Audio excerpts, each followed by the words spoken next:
السلام علیکم ورحمۃ اللہ وبرکاتہ۔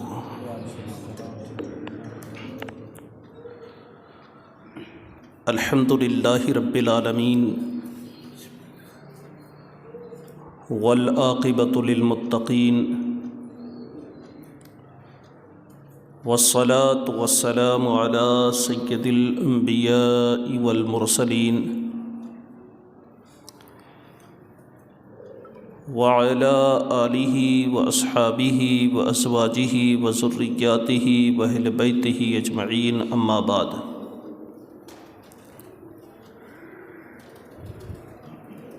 فاعوذ باللہ من الشیطان الرجیم، بسم اللہ الرحمن الرحیم۔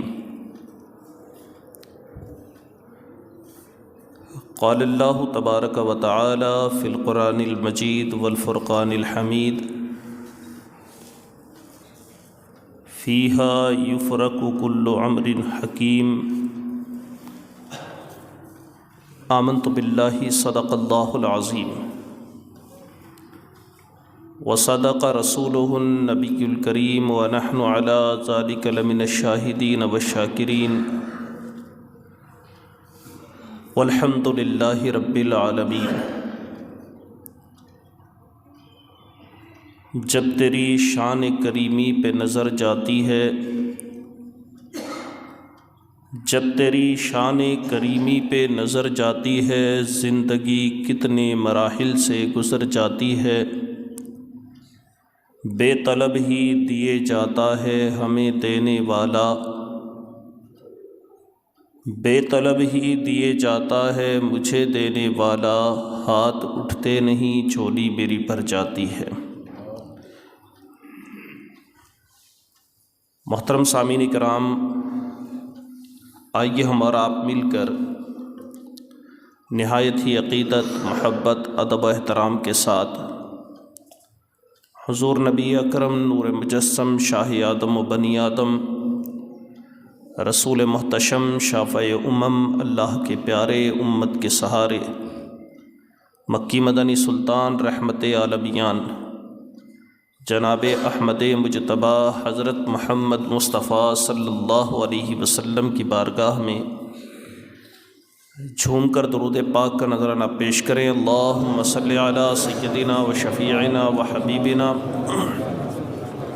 و نبینا و مولانا محمد طب القلوب و دوائها و عافیت الابدان و شفائها و نور الابصار و ضیائها و علیہ و بارک وسلم۔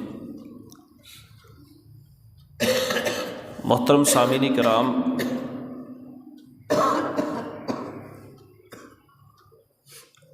اللہ رب کائنات کے ہم عاجز اور گنہگار بندے ہیں،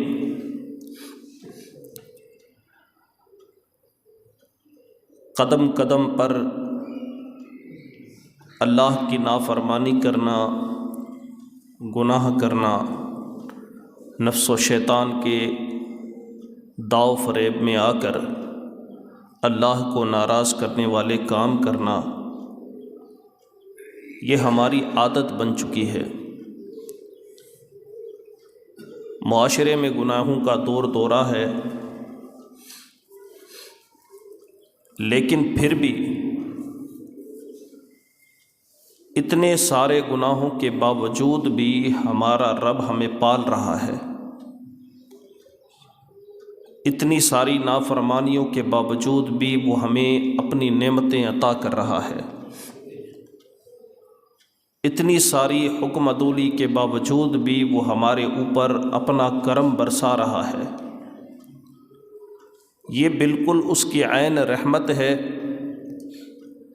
ہمارا تو حال یہ ہے کہ کام زندہ کے کیے اور ہمیں شوق گلزار ہے کیا ہونا ہے۔ اس کے باوجود بھی اللہ کا کرم بالائے کرم یہ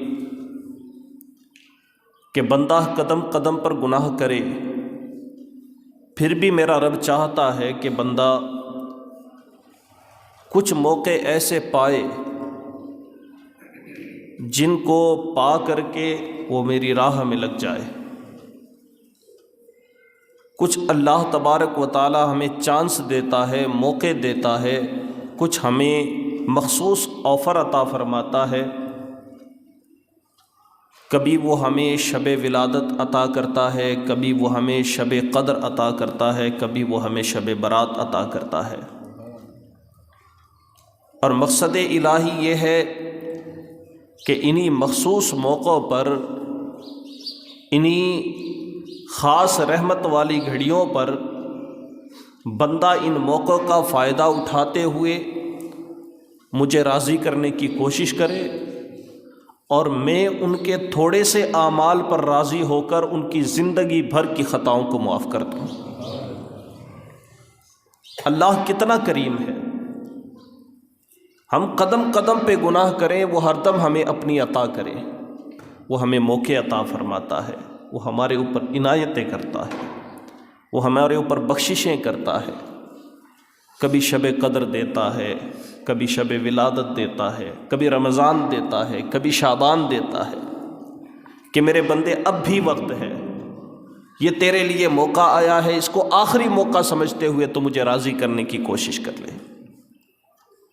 تفسیر کشاف میں ہے، اللہ کے پیارے محبوب صلی اللہ تعالیٰ علیہ وسلم نے ارشاد فرمایا، حدیث پاک کی روشنی میں ہے کہ اس رات کو جو آنے والی شب برات ہے، اس کو اللہ تبارک و تعالیٰ نے 5 خصوصیتیں عطا فرمائی۔ پہلی خصوصیت اس کی یہ ہے کہ اللہ کی حکمت کے جتنے بھی کام ہیں وہ سارے کام اس رات میں تقسیم کر دیے جاتے ہیں۔ دوسری حکمت اور دوسرا اس کی خصوصیت یہ ہے کہ اس رات میں اللہ تبارک و تعالیٰ اپنے بندوں پر ایسا کرم کرتا ہے کہ قبیلہ بنو کلب کی بکریوں کے بالوں کی گنتی سے بھی زیادہ گنہگاروں کو جہنم سے آزاد کر کے جنت میں داخل فرماتا ہے۔ تیسری خصوصیت یہ ہے، صاحب تفسیر کشاف فرماتے ہیں کہ اللہ کے محبوب صلی اللہ علیہ وسلم نے اپنی امت کی بخشش طلب کی، اللہ سے اپنی امت کی بخشش مانگی۔ 13ویں شب، شعبان المعظم کی 13ویں شب میں، 12 تاریخ نکلنے کے بعد 13ویں شب میں اللہ کے رسول صلی اللہ علیہ وسلم نے رب کی بارگاہ میں دعا کی کہ اللہ میری امت کی بخشش کر دے، تو اللہ نے فرمایا میرے محبوب میں نے تیری امت کی 1/3 امت کی بخشش کر دی، 1/3 امت کی میں بخشش کرتا ہوں۔ میرے مصطفیٰ صلی اللہ تعالیٰ علیہ وسلم راضی نہ ہوئے، اس بات پر آپ تیار نہ ہوئے کہ صرف 1/3 امت بخشش جائے، لہٰذا آپ 13ویں رات کے بجائے 14ویں رات کو پھر آپ نے قیام فرمایا۔ جب 14ویں رات آئی تو پھر قیام فرمایا، عرض کیا مولا میری امت کو بخش دے۔ اللہ نے فرمایا جا میرے محبوب تیری امت کی 2/3 بخشش کر دی، 2/3 امت کی میں نے بخشش کر دی، لیکن میرے آقا کو یہ بھی گوارا نہ ہوا کہ ابھی 1/3 امت باقی رہ جائے۔ حضور 15ویں رات کو اللہ کی بارگاہ میں کھڑے ہوتے ہیں، جنت البقیع میں جا کر کے دعائیں کرتے ہیں، مصلی پر کھڑے ہو کر دعا کرتے ہیں، اے اللہ میری امت کی بخشش فرما۔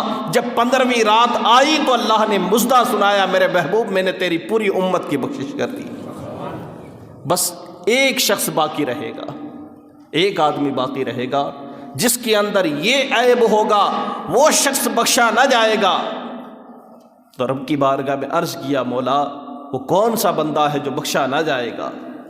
تو میرے رب نے فرمایا بدکے ہوئے اونٹ کی طرح میری رحمت سے بھاگنے والا، یعنی اسے نیکیوں کے لیے بلایا جائے، اسے بار بار دعوت دی جائے، اسے کہا جائے تو نیک بن جا، تو نیک بن جا، لیکن وہ جان بوجھ کر اللہ کی رحمت سے نیک بنتا، وہ جان بوجھ کر اللہ کی رحمت سے دور جاتا ہے۔ جب اسے رحمت کی ضرورت ہی نہیں ہے تو میں اسے اپنی رحمت کیوں دوں؟ اس لیے ایسا بندہ جو بدکے ہوئے اونٹ کی طرح میری رحمت سے دور بھاگتا ہے، اس کے علاوہ جو بھی میرا بندہ اس رات میں بخشش چاہے گا، اللہ سے دعا مانگے گا، اللہ تبارک و تعالیٰ اس کی بخشش فرما دے گا۔ یہ اس رات کی خصوصیت ہے۔ اور صاحب تفسیر کشاف نے یہ بھی تحریر فرمایا ہے کہ اس رات کے 4 نام ہیں۔ 4 نام۔ پہلا نام ہے لیلۃ البراء، نجات کی رات۔ دوسرا نام ہے لیلۃ الرحمہ، رحمت کی رات۔ تیسرا اس کا نام ہے لیلۃ السک، اللہ تبارک و تعالیٰ کی عنایتوں کی رات۔ اور چوتھا نام جو علامہ صاحب کشاف نے تحریر فرمایا ہے، لیلۃ المغفرہ، مغفرت کی رات۔ یہ آنے والی رات مغفرت کی رات ہے۔ اور ترمذی شریف کی حدیث ہے، حضرت عائشہ صدیقہ رضی اللہ تعالیٰ عنہ راوی ہیں، فرماتی ہیں کہ رات کے وقت میری نیند کھلی، میں نے کیا دیکھا کہ حضور میرے بستر پہ نہیں تھے، حالانکہ میری باری تھی، امہات المومنین کی باریاں بدی ہوئی تھی۔ ایک رات اس ام المومنین کے ساتھ حضور گزاریں گے، دوسری رات اس ام المومنین کے ساتھ حضور گزاریں گے۔ اس رات حضرت عائشہ صدیقہ کی قسمت جاگی ہوئی تھی، لیکن عائشہ صدیقہ رات کو بیدار ہوتی ہیں تو کیا دیکھتی ہیں؟ حضور بستر پہ نہیں ہیں۔ تو آپ تلاش کرنے کے لیے نکل گئی، تو آپ نے کیا دیکھا کہ حضور جنت البقیع میں تشریف فرما ہے، مسلمانوں کے قبرستان میں تشریف فرما ہے، اللہ کی بارگاہ میں وہاں کے شہداء کے لیے، وہاں کے مرحومین کے لیے رب کی بارگاہ میں زار و قطار رو کر کے گڑ گڑا کر کے دعائیں فرما رہے ہیں۔ اس روایت کے اوپر آپ غور کریں، نبی کونین صلی اللہ تعالیٰ علیہ وسلم کا خون کے رشتے کا کون سا ایسا شخص ہے جس کا وصال مدینے میں ہوا ہے؟ کوئی بھی نہیں۔ خون کے رشتے جتنے تھے ان سارے لوگوں کی قبریں مکۃ المکرمہ میں تھی، مدینے میں حضور کے خون کے رشتے کا کوئی بھی رشتہ دار مدفون نہیں ہے۔ اس وقت تک کوئی مدفون نہیں تھا جب تک یہ حدیث روایت کی گئی۔ پھر بھی میرے آقا قبرستان تشریف لے گئے اور ان سب قبر والوں کے لیے دعا کر رہے ہیں۔ اس سے پتہ چلتا ہے حضور اپنے رشتہ داروں کے لیے نہیں بلکہ پوری امت کے مرحومین کے لیے بخشش کی دعا مانگنے کے لیے جا رہے ہیں۔ یہ میرے آقا کا کرم ہے، یہ حضور کی عنایتیں ہیں، رب کا کرم بھی ہے اور حضور کی عنایتیں بھی ہیں۔ یہ رات عنایت خدا اور کرم مصطفیٰ کی مظہر رات ہے کہ اللہ کے محبوب صلی اللہ تعالیٰ علیہ وسلم اپنی امت سے کتنی محبت کرتے ہیں اور آپ کا رب حضور کی امت سے کتنی محبت کرتا ہے۔ یہ ساری خصوصیات ظاہر ہونے کی رات، اس رات کو شب برات کہتے ہیں۔ یہ موقع ہے ہمارے لیے، یہ ہمارے لیے ایک بہترین موقع ہے بخشش پانے کا۔ اور حضور پاک صلی اللہ تعالیٰ علیہ وسلم کی روایت ہے، جب حضرت عائشہ پہنچی تو آقا کریم صلی اللہ علیہ وسلم نے فرمایا کہ عائشہ کیا تم یہ سمجھتی ہو کہ میں تیرے ساتھ میں حکم عدلی، میں تیرے ساتھ میں ناانصافی کروں گا؟ یعنی میں کسی اور ام المومنین کے پاس تشریف لے جاؤں گا؟ تو حضرت عائشہ صدیقہ عرض کرتی ہو سکتا ہے حضور آپ کا التفات کسی اور امت کی اور ام المومنین کی طرف ہوا ہو، اس لیے میں نے سوچا شاید آپ کہیں اور تشریف لے گئے۔ تو میرے آقا نے ارشاد فرمایا عائشہ آج کی رات نصف شعبان کی رات ہے، اس رات میں اللہ تبارک و تعالی یہ آسمان دنیا کے اوپر طلوع اجلال فرماتا ہے، خاص تجلی فرماتا ہے پہلے آسمان پر، اور سورج غروب ہونے سے لے کر سورج طلوع ہونے تک اللہ کی طرف سے صدائیں آتی ہیں، رحمت کی صدائیں آتی ہیں۔ اس رات میں جو بھی اللہ سے بخشش مانگتا ہے اللہ اسے بخش دیتا ہے۔ اس رات میں اللہ سے جو بندہ دولت مانگتا ہے اللہ اسے دولت عطا فرما دیتا ہے۔ اس رات میں اللہ سے جو رحمت مانگتا ہے اللہ اسے رحمت عطا کر دیتا ہے۔ اس رات میں اللہ سے جو عنایتیں مانگتا ہے اللہ اسے عنایت کر دیتا ہے۔ لیکن کچھ لوگ ایسے ہیں، آقا نے ارشاد فرمایا کچھ لوگ ایسے ہیں جو اس رات میں بھی بخشے نہیں جاتے۔ کون ہیں؟ پہچان کروائی حضور نے، ماں باپ کو ستانے والا، ماں باپ کو ستانے والا۔ اس رات میں جب قبیلہ بنو کلب کی بکریوں کے بالوں کی گنتی سے زیادہ لوگوں کی بخشش ہو جائے اور کوئی شخص محروم رہ جائے تو آپ سوچو وہ کتنا بڑا بد نصیب ہے۔ ان بد نصیبوں میں وہ لوگ شامل ہیں جو اپنے ماں باپ کو ستاتے ہیں، جو اپنے ماں باپ سے عداوت رکھیں یا اپنے ماں باپ کے ساتھ میں برا برتاؤ کریں۔ ایسے شخص کو اللہ تبارک و تعالیٰ شب برات میں بھی نہیں بخشتا۔ دوسرا حضور فرماتے قطع تعلق کرنے والا، تعلق توڑنے والا، روٹھ جانے والا، مسلمانوں کے بارے میں دل میں عداوت و بغض رکھنے والا۔ حالانکہ میرے نبی نے ارشاد فرمایا حضور کی حدیث پاک ہے، جو تمہیں منع کرے تم اسے عطا کرو، جو تم سے تعلق توڑے تم ان سے تعلق جوڑ لو۔ یہ حضور کا فرمان ہے۔ لیکن آج تعلقات توڑنا، بلکہ تعلقات توڑنے کے ساتھ ساتھ تعلقات توڑوا دینا، یہ لوگوں کا محبوب مشغلہ بن چکا ہے۔ اپنی الگ دکان بنانے کے لیے، اپنی الگ امیج بنانے کے لیے، اپنی الگ شان بنانے کے لیے، چار آدمیوں میں اونچا مقام پانے کے لیے وہ اللہ اور اس کے رسول کو بھی ناراض کر دیتا ہے، اور شب برات جیسی مبارک رات میں مغفرت سے وہ محروم ہو جاتا ہے جو شخص قطع تعلق کرتا ہے۔ اس لیے ابھی بھی وقت ہے، اس رات کے آنے سے پہلے پہلے توبہ کر لیں۔ ماں باپ کو ستانے والا، قطع تعلق کرنے والا، تعلق توڑنے والا۔ اور تیسرا حضور نے ارشاد فرمایا شراب کا عادی، شراب پینے والا۔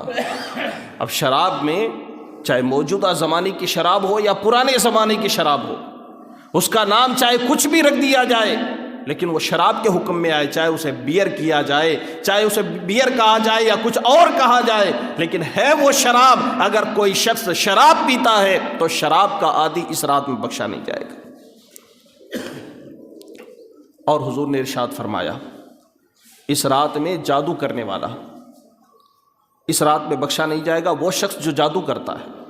اس رات میں جادو کرنے والا نہیں، بلکہ اس رات میں بخشا نہ جائے گا وہ شخص جو جادو کرتا ہے یا جادو کرواتا ہے یا جادو میں حصہ لیتا ہے۔ بلکہ جادو کرنا تو بہت بڑا جرم ہے، اور بلکہ جادو کے بہت سارے اعمال و افعال ایسے ہوتے ہیں جس میں آدمی کفر کی حد تک پہنچ جاتا ہے، ایمان سے ہاتھ دھو بیٹھتا ہے۔ بعض دفعہ جادوگروں کو گندگیاں کھانی پڑتی ہیں، غلاظتیں کھانی پڑتی ہیں، قبرستانوں کی ہڈیاں استعمال کرنی پڑتی ہیں، مردار کھانا پڑتا ہے۔ یہاں تک میں نے سنا ہے، کتابوں میں پڑھا ہے، جو جادو کرنے والا ہوتا ہے اسے اپنا پیشاب تک پینا پڑتا ہے۔ کتنے غلیظ لوگ ہوتے ہیں جادو کرنے والے، پھر کیسے انہیں مغفرت ملے گی؟ اس لیے جادوگروں کے چکر میں ہرگز نہ پڑے۔ دھیرے دھیرے کہیں نہ کہیں اندر ہی اندر ہمارے معاشرے کے اندر کچھ افراد ایسے پیدا ہوئے کہ جن کے بارے میں اشارے کنایوں میں سننے میں آتا ہے کہ فلاں جادو کرتا ہے، فلاں جادو کرواتا ہے۔ ہاں، یہ بات بھی ضروری ہے کہ بغیر کسی تحقیق کے کسی کو جادوگر کہہ دینا یہ بہت بڑا الزام ہے، اللہ کی بارگاہ میں اس کا بھی جواب دینا پڑے گا۔ بغیر کسی کے تحقیق کے ہم نہیں کہہ سکتے، لیکن میں عمومی بات کرتا ہوں کہ اگر کوئی شخص جادو کرنے میں اگر مصروف عمل ہے تو آج کی رات آنے سے پہلے پہلے توبہ کر لیں۔ ماں باپ کو ستانے والا، تعلق توڑنے والا، اور شراب کا عادی، اور جادو کرنے والا۔ اور پانچواں حضور نے ارشاد فرمایا زنا پر اصرار کرنے والا، بدکاری پر اصرار کرنے والا۔ بدکاری کرنے والا نہیں، بدکاری پر اصرار بدکاری کرنے والا تو گنہگار ہے ہی، لیکن بدکاری پر اصرار کرنے والا کون ہوتا ہے؟ بدکاری پر اصرار کا مطلب ہوتا ہے، جیسے اصرار کا مطلب ہوتا ہے منوار کرنا، اصرار کا مطلب ہوتا ہے دعوت دینا۔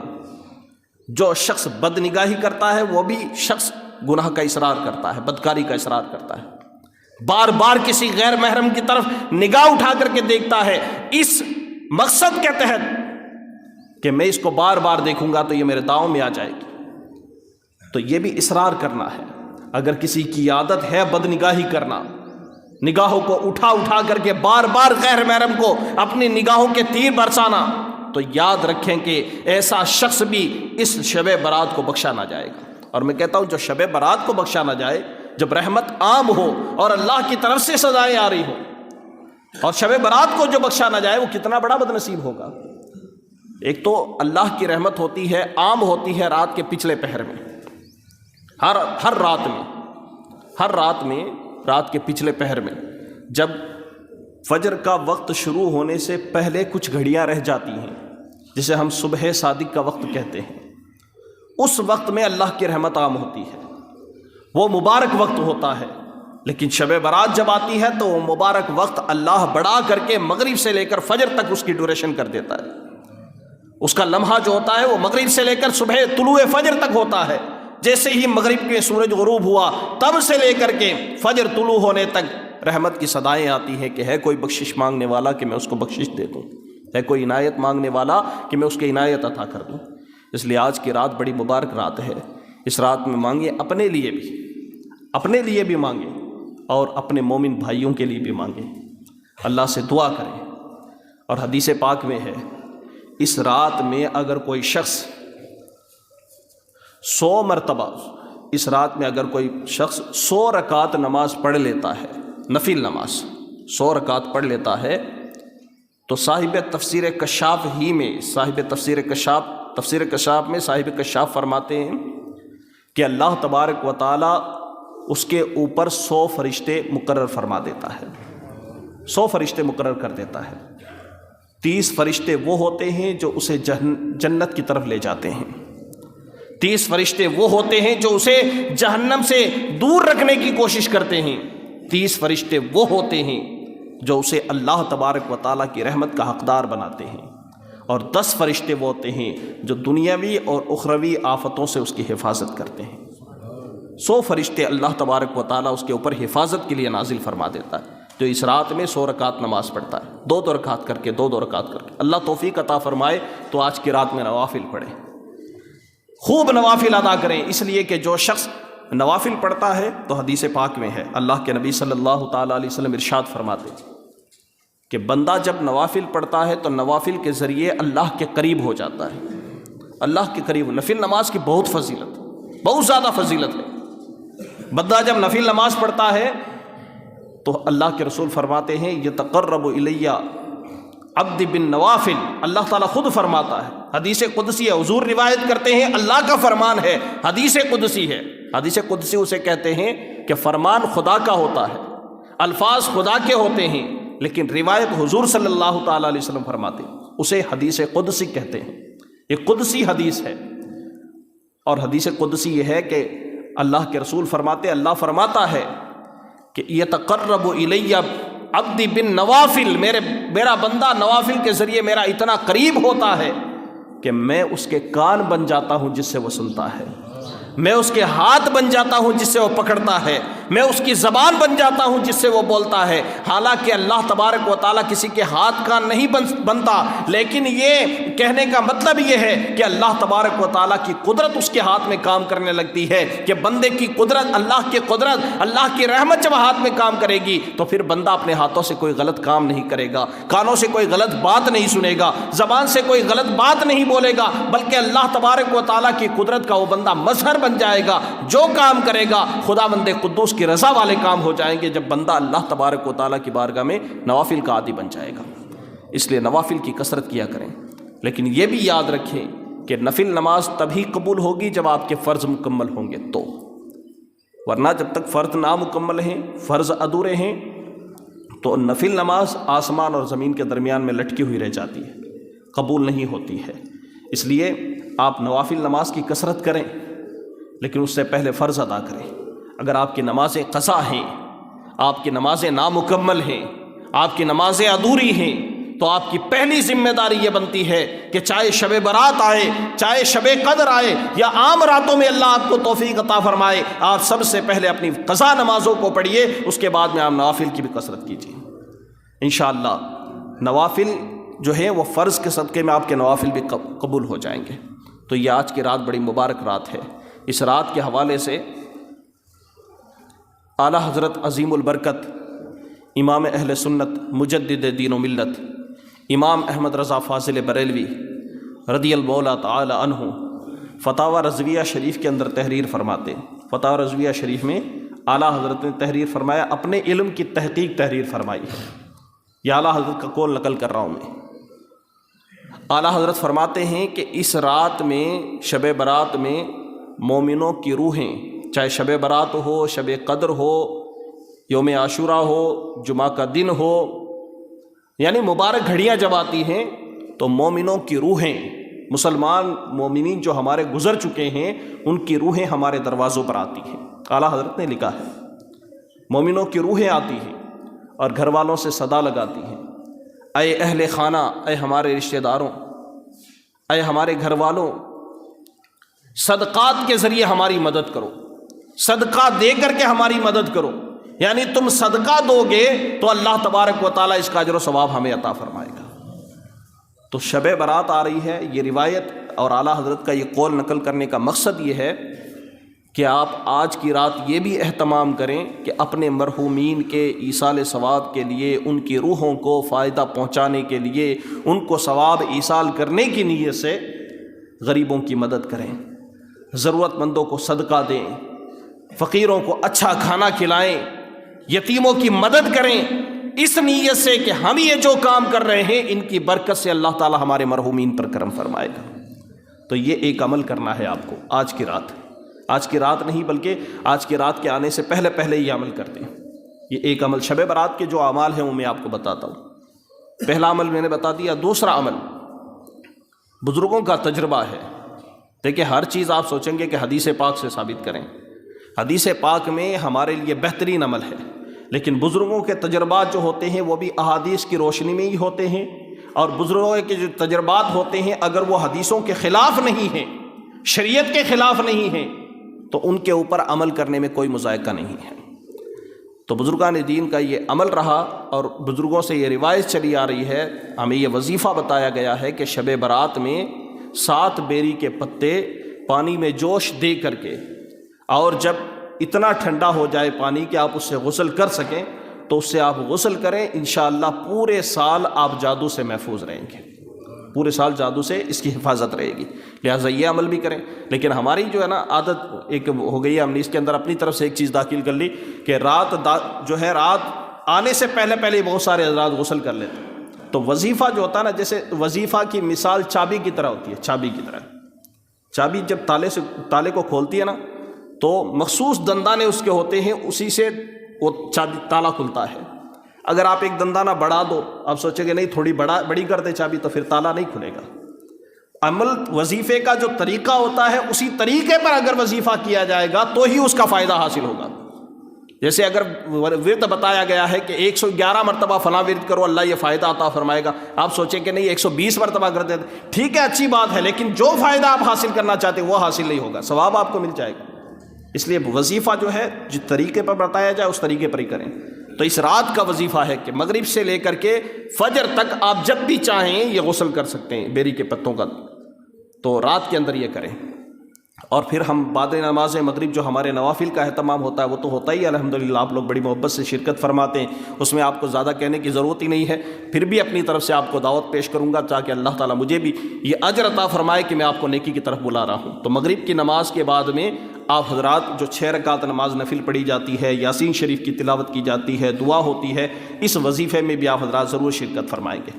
قبرستان جانا، رات کے وقت قبرستان جانا، شب برات میں قبرستان جانا اللہ کے رسول کی حدیث سے ثابت ہے، اس لیے سنت مصطفیٰ کی نیت سے آپ قبرستان جائیے، اللہ تبارک و تعالیٰ آپ کو ثواب عطا فرمائے گا۔ لیکن وہاں جائیں تو یہ خیال نہ کریں کہ چن کر کے ہم صرف اپنے رشتہ داروں کی قبروں پر فاتحہ پڑھیں، بلکہ حضور کی سنت تو یہ ہے کہ عام مسلمانوں کے لیے آپ مغفرت کی دعا فرما رہے تھے، کیونکہ خونی رشتے کا کوئی بھی شخص ایسا نہیں تھا کہ اس وقت جس وقت حضور قبرستان تشریف لے گئے جنت البقیع میں، کوئی بھی قبر ایسی نہیں تھی جو حضور صلی اللہ تعالیٰ علیہ وسلم کے خونی رشتہ دار کی قبر ہو، بلکہ سارے کے سارے آپ کے غلام ہی تھے، گھر والوں میں سے کوئی نہیں تھا، پھر بھی حضور جنت البقیع میں تشریف لے جا کر کے دعا فرما رہے ہیں۔ تو ہم سنت ادا کریں کہ ایسی قبروں کے اوپر بھی فاتحہ پڑھیں کہ بدقسمتی سے جن کے لیے کوئی فاتحہ پڑھنے والا نہیں ہے ان بیچارے مسلمانوں کا بھی بھلا کر دیں کہ میرے آقا نے ارشاد فرمایا ایک مومن جب دوسرے مومن کے لیے دعا کرتا ہے تو اللہ تعالیٰ اس دعا کو جلدی قبول فرماتا ہے، لہٰذا ان کے لیے بھی بیچاروں کے لیے دعا کیا کریں کہ جن کے لیے پیچھے کوئی ایصال ثواب کرنے والا نہیں،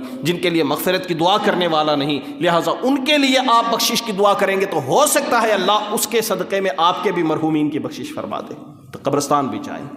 رات کو بیان ہوتا ہے عشاء کی نماز کے بعد میں، چونکہ لوگوں کو قبرستان بھی جانا ہوتا ہے، نوافل بھی پڑھنے ہوتے ہیں، اور ماشاءاللہ کافی جذبے کا اظہار ہوتا ہے، اس لیے آج کل ہم نے یہ پروگرام بڑے مختصر کر دیے ہیں، شب برات کا، شب معراج کا، شب قدر کا، کہ پہلے لمبی جو ہے محفلیں چلا کرتی تھی وہ اب اس ماحول کے حساب سے تھی، آج کے ماحول کے حساب سے ہم نے یہ پروگرام اس لیے مختصر کیے ہیں کہ دیگر عبادتوں کے لیے بھی آپ کو وقت مل جائے، دیگر وظائف کے لیے بھی آپ کو وقت مل جائے، اس لیے عشاء کے بعد مختصر نعت خوانی ہونے کے بعد میں فوراً آپ کے لیے بیان کا سلسلہ شروع ہو جائے گا، اس کے بعد میں آپ آزادانہ طور پر جو آپ قرآن کی تلاوت کرنا چاہیں، نوافل پڑھنا چاہیں، قبرستان جانا چاہیں، جو آپ کرنا چاہیں وہ آپ حضرات کر سکتے ہیں۔ تو رات کے پروگرام میں بھی آپ حضرات شرکت فرمائیں۔ شب برات کے اندر جو میں نے برائیاں جو بیان کی ہیں کہ ان برائیوں میں ملوث افراد جو ہیں ان کی بخشش نہیں ہوتی ہے، تو اگر آپ کے اندر کوئی ایسا عیب ہے، یعنی کوئی آپ کا رشتہ دار روٹھا ہوا ہے، تو اس رات کے آنے سے پہلے آپ اس کو منا لیں۔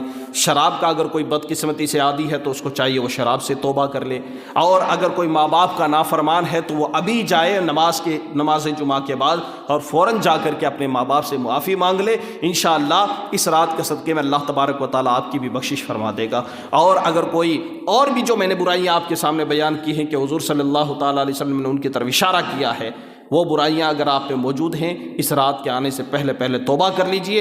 انشاءاللہ اگر آپ نے ایسا عمل کر لیا تو یہ بخشش والی رات آپ کی بخشش کا ذریعہ بن جائے گی۔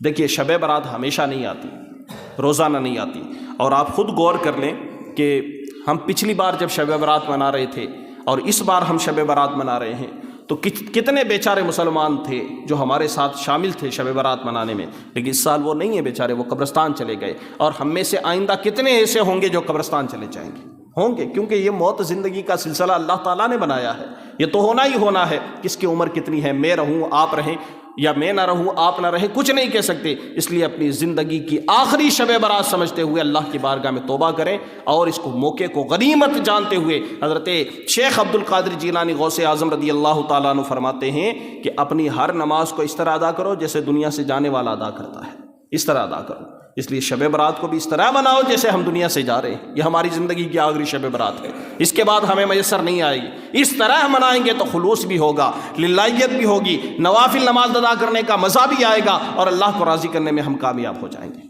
اللہ تبارک و تعالی ہمیں شب برات کی برکتیں عطا فرمائے۔ استغفر اللہ ربی من کل ذنب واتوب الیہ۔ السلام علیکم ورحمۃ اللہ وبرکاتہ۔